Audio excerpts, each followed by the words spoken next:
Herren være vi tikkun.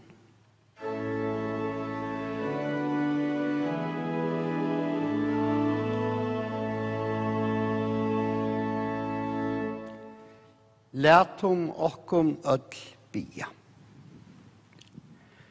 Allvalde god himmelske fægir, som ikke brøyting etla omskiftingar skutsi tja.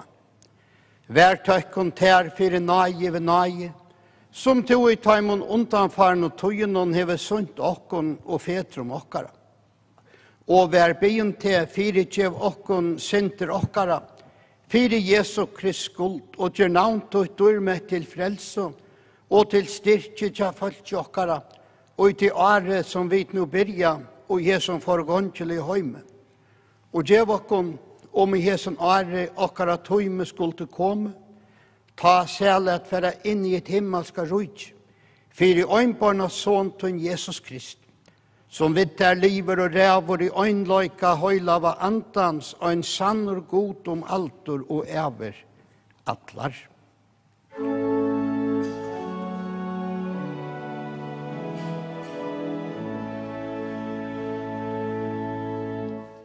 Vi skulle, og i det vi gjør ferna til Emily, lesa ur Johannesar evangelium til 14. kapitlen og ljøva årene såløyes og Jesu navnet. Hjärsta tikkara ver ikke øytafullt trygg vi god og trygg vi med.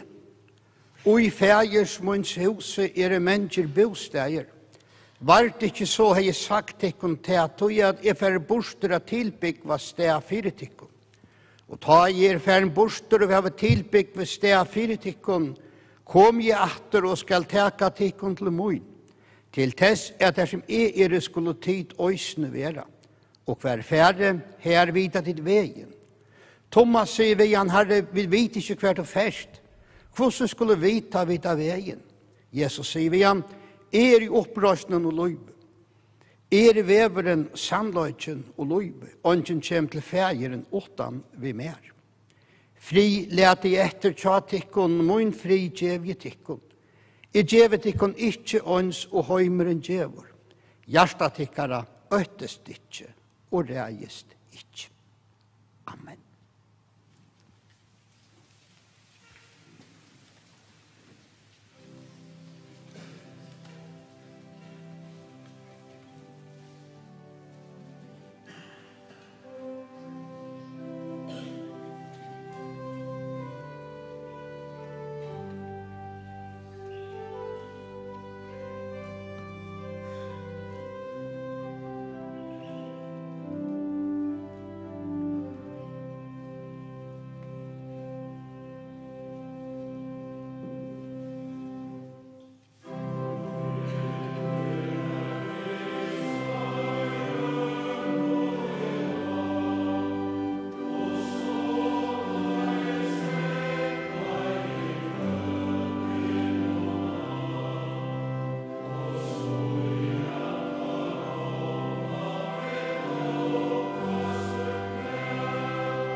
Nei ver vi okkon, og frier fra gode fægern og Herren Jesus Kristi.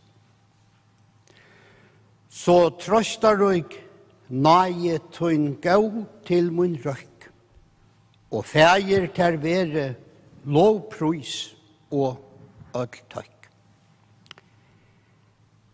Vi tava just sunnkje salmon tja Mikkjale Aritj, Guds kærløyka og omsorga, et løyv fra vøgga til grevar, her tøkk fyrir fyllt og fellesskap djøknungengande travere. Naien alt det vid finkum og høtto stundar sætjer, og det sier skalte takk fyrir. Vi i øysene færen gottena, nudja årsens gott, og sier takk fyrir til farna, til vid finkum, hevast farna are, være et synder ørvus, så det mengt at sier takk fyrir. Takkje og i ødlom førum, sier apostelen Paulus. Men vi så synsja, vi her i Vesterkirkene, og minnast og sier takk fyrir Emily. Emily Harvud Nilsen, født Johansen, som nå i høyere i etle, sånne i svøvn, tar rattvistgjørt. 95 år gammel. Hei blivit 100 tann 22. mars. Vi sier takk for det hun vær, og i sønnere familie, batna og unglinga Arne og i Vestmanna, og så gjerne mange Arne og i Johans Petersson Gøte, her hun og Peter sette bygg og levde sin alder, og øvde opp siner og i kærløyka. Vi sier takk for det hun vær av sånne arbeidsplasser, mellom viner og i gamle og olvara. Gode gjør nå henne øyne sæla kvult, og åkken ødlån etter strøy og strev her, øyne gledelige opprasjen. Vi skulle teka trojater årene ur teksten vi løser fra Johannes, her som han sier, tryggve er god, og tryggve er med. Nytt år, nytt årstal. Vi med venn okken vi avviser brøytingar, og vi med vil sija misto og ta vid finko. Ikke alt hitt sama. Og i det sier vi øysene farvel. Selv om vi skriva et nytt tal, vi skriva 3. januar i 2021. Okkara tølt fra Kristi, fra føying hansara. Og først årstal minner okkon av hetta. 2021 minner okkon av at han opphavet og enden, han som vær og kjemur. Hin allvalde Kristus Jesus. Kyrkjan hever skriva søv hansara inn og gjerandes liv og det okkara, og årstøyer, strøy og strev og kvult, og i glede og sorg vil skriva alt dette vil skriva og i hånd hansara. Henda søvan forteller øysene at i innasta grunne livsens og tilværenar her slær og et hjärsta, lutt og mildt. Hjärsta tja hinnon evige kærleika som åpner seg ved Jesus Kristi. Hjärsta som slær av omsorgan for liven. Hjärsta som bivar og i harme, iver kolta og lykasælo, iver synd og øratvise. Hjärsta som vil teka kvart mannabaten til seg, vetja vøvn og styrka trunna, og øya fellesskap og i kvarjon hjärsta. At vi i hendur og føtter hansara. Her vite i virkjen og i mittel medmenneske. Han her, samfyra meveren, og i ratter okkon håndsøyna, nu vi dyr nudja årsens. Fylg til mer, sier han. Trygg vi god, og trygg vi med. Og i trygg for bøn, teka vi hansara fellesskapet. Og i Jesu navne sutja vi togina ar og det, som teken om mitt evige. Og i kvarjon sølsetre, ta sølseter i havsbrønne. Teken om at togene i avmarskande settar. Men i kvarjon morgon råa, så gjør vi det mest som til at Kristus kommer og gjør atlar loter nudjar, reiser opp lov av nudjar. Ari i faur. Vi skriver 2021. Vi med å vende jokken vi til farna og kommande. Alt dette fører okkon narre til i bjarsta måttene, ta i rujtjansera kjemur og viljansera verur, så av himne, og så av jør. I det så vi til stødd og fylkja Emily. Emily som i det vært til kvultarboren, var født i Vestmanna den 26. mars i 1921. Døtter Emily Harvud ur Grimsby og Jekvan Johansen i Innestove i Vestmanna. Stått etter døye mamman, og Emily før til Katrine Fastrena i Nyrestove. Men hon døye langt å ta Emily var 12 år gammel. Etter unglinga Arne før hon til Havnar, til Føye Fastrena og i Sapihusen, og giftest inn her ved Peter. Først i Altrusjonen flottet de i Johannes Peterssonar gøte, her i Nøybygd vært ha. Emily var heimarbeidende husmauer, medan Peter skilte vid i FTS. Og vi kvørst skilte hun vi, og kom rundt verena. Sa og opplevde store vær og tog av film. Heima arbeidde hun i mange år, og i skekvahandelen, blant skauhandelen til Johan Jakke, i Vågsbottene. Her folk kom, mellom år og det. Her lærte hun øsne folk å kjenne. De skekvar skulle vi jo ødel heva. Emily var valsikna vi gauar i Holsen. Hørte til morgonfrunar og i svimhillen, og som det satte Jack øsne morgonturar. Og ta varaje og haven for å blomstra. Ta var hon her, og glette stiver kvannan vøkstur.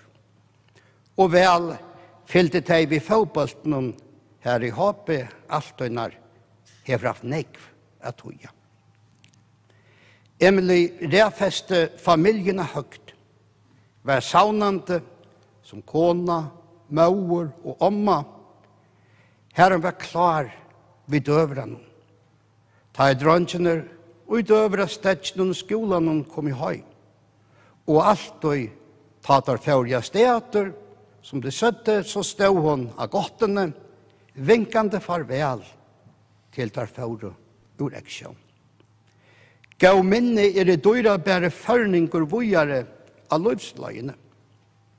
Øysene hava nek folk mittlun ar og det sitte vel inne til Taimon Emily. Familia og Vestmanna, viner og kjenningar, og ikke minst her trofaste vinkonnar. Vi får nå øysene om godt nudja årsens, og sier tøyk, som vi nå øysene for å synja, at han har takk god fire. Men mest sier vi takk for plass vi tøyna trone, takk mun god alla tøy. Herren trøste tikkun som væra og sakne. Jekvann og så vel hugsa jo mamma sina og etlene, og tidja åtna, Helge og Boje og Terje, og sviarfølgjene, og ommebøttene troi, og lenk ommebøttene 8, og døgna alder ommebøttene. Familie og viner. God skjevende og Emily eina sæla kvuld, og okon ötlun etter strøy og strev her, eina gledelige opprøsning. Guds frier være vi her, Guds frier være vi okon ötlun.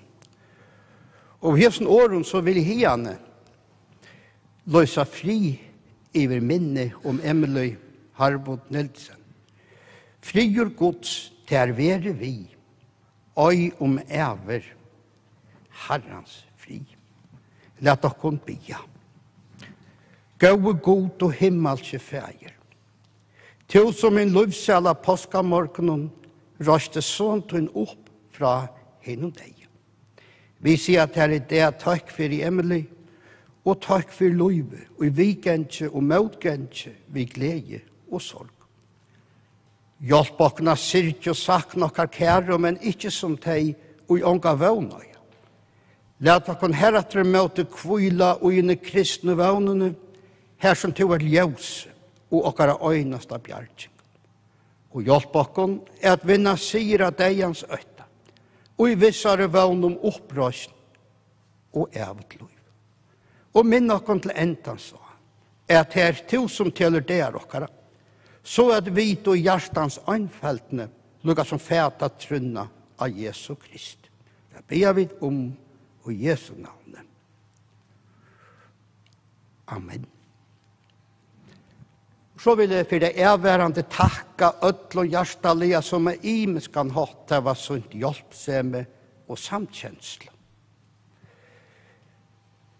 Og så skal jeg halsa nirifra fra Boa og Dorete og Baltere og Tauro og Bare, og utover de ikke kunne være vi, men de så tjokkene det og tjokkene strøymingene.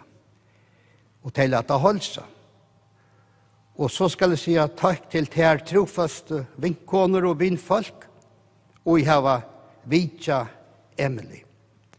Takk ødel sommel, for jeg kommer og være vi til Gjerrafjærna. God valgsikne så okkon ødel, og godt nødjar. Vi får nå at synja takk god for i alt som hendte.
Jeg skal lykke å si at det er holdt nere i parkeringsplassen nere, her som lykke bilder fjerde ut, og Kjartheim som ikke nøyeste for om man hanta vi kunne genga nian i Jøgnen Hilen, meg sagt, eller ikke Jøgnen Hilen, fram i Hilen, det er bedre å genga tannveien og så få fætter i bilen og ta en fer for å bo her. Vi får nå at Sintja, den søgneste salmen her, føver folten, og vi gjør som vi pleier, vi røyser oss og ber henne komme til kistene som blir båren ut under søgneste versene.